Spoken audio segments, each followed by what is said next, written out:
overwhelming at first, where this one's a little simpler, but at least like if you come in for a lesson, like we were talking about earlier, I can know exactly what part of your putting is not good because like it's we got the data, right? So if we go, this is I can whoever's not set up, I'll set you up with it for a 30-day trial. You can try it because through Blast, and I'll probably be switching to a different system in a couple months because I partnered with a different company that's going to make it one better. And it has an app. This doesn't have an app, but you can open it on your browser on your phone and do it, or just after the round. So what you do, so Nick, this is especially for you what we were talking about. So we'll pretend we're Nick. Okay, so you played. Let's see if it has what Wi-Fi? Moody Gardens, right? So what was the date of it? Okay, so what tee did you play?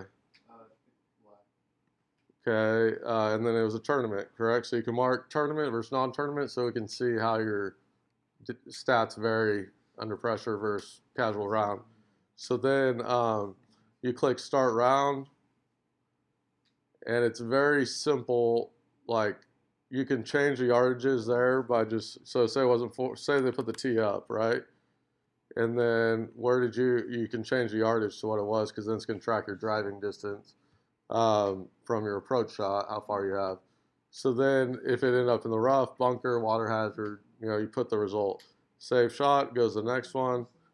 So now you've got to change the club. So say you were say at 250, so you have 225 in, and you hit your 5-wood, right? So this ended up in the bunker, right? So save shot. And if you ever have to go back and edit a hole, it's right there. So anyway, so that you get the point, right? So we'll just say we hold this one. So whenever you get to like around the greens or a knockdown shot, because this will track your distance control too, but you have to make sure like, so say you had 20 yards, you don't want that to go to your distance control average for lob wedge. So you're going to put recovery right there. And then we're just going to say we hold it so we can show you the other stuff. So the hole's over. So now save shot. So that's going to go. So now your strokes gained. So this uses PGA Tour strokes gained. So this is giving you a handicap basically for each area of the game. So if I go to stats, so there's rounds where you track your stuff. There's stats here. So the pink is PGA Tour average, and the blue is the player's average, right? So I didn't keep a lot of my stats because I've been depressed about I'm a bad golfer, and I should have kept my stats. I still know, but you can see some stuff. It'll show you 1 month, so you can see if you're improving or getting worse. Because even though you're really good at something, you still want to work on it so it doesn't become a weakness, right? And then here's your all time, right? And then there's a change over here. So, for example, if you come in, like I can look at your stats and see, okay, this last month, this is your all time. Now you're 25 feet on average from 200 to 225 out of the rough. So you're making progress. We'll still work on it, but now we got to focus on this because this used to be 35 feet and now you're 60, or this used to be whatever, you got worse or better. And you can also use it for strategy. Like right here is 50 to 75 out of the rough.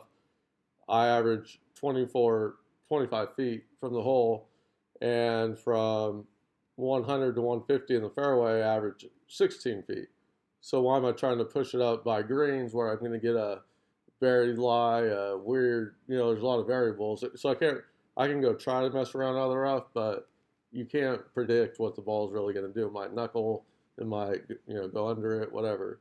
So every time you play, you should keep your stats casual round or tournament round so that we can see where your strengths and weaknesses are, and then you can dissect it, in all the different areas. Putting, I can see, like we were talking about putting, but this goes, a lot of different ranges, so I can see what distances you need to, work on. And then you can strategize or practice around that. Make sense? All right, so that's enough of classroom talk. Well, what